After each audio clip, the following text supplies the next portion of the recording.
తొయ్యద్దురా అన్న, తొయ్యద్దు తొయ్యద్దు తొయ్యద్దు sir. జరుగుకోండి sir, వెనక్కి వస్తున్నా, ఉన్నాను సార్. సార్ వెనక్కి వచ్చేస్తున్నాను సార్, వెళ్తున్నాం సార్.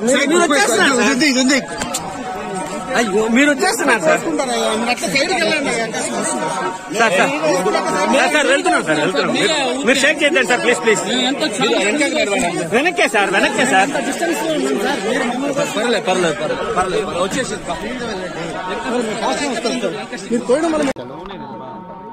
తెలంగాణ రాష్ట్ర ప్రభుత్వం ఏర్పడిన తర్వాత స్వామివారి దర్శనం చేసుకోవాలని ప్రయత్నం చేసిన ఎన్నికలు, స్థానిక పరిపాలనలో కాస్త సమయం దొరకకపోవడం వల్ల ఈరోజు స్వామివారిని దర్శించుకున్నాం.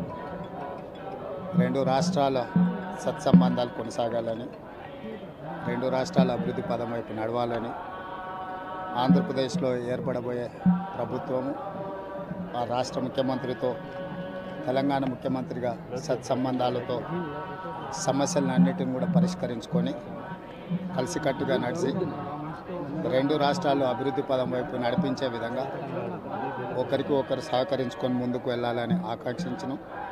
అదేవిధంగా తెలంగాణ రాష్ట్ర ప్రభుత్వం తరఫున కొండ మీద ఒక సత్రం నిర్మాణము, కళ్యాణ మండపం నిర్మించి తెలంగాణ నుంచి వచ్చే భక్తులకే కాకుండా దేశం నలుమూలల నుంచి స్వామివారిని సందర్శించుకునే భక్తులందరికీ కూడా సౌకర్యాలు కల్పించడంలో తెలంగాణ రాష్ట్ర ప్రభుత్వం కూడా భాగస్వామ్యం తీసుకోవాలనుకుంటుంది.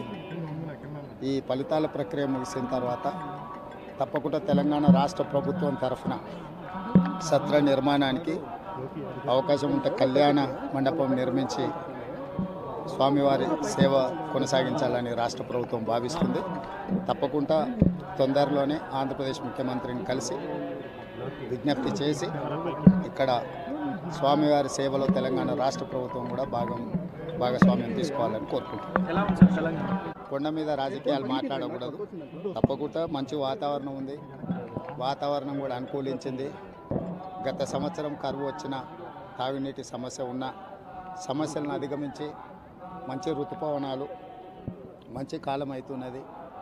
వానలు పడాలి, పంటలు పండాలి, రెండు రాష్ట్రాలు సుభిక్షంగా ఉండాలనే మా ఆలోచన.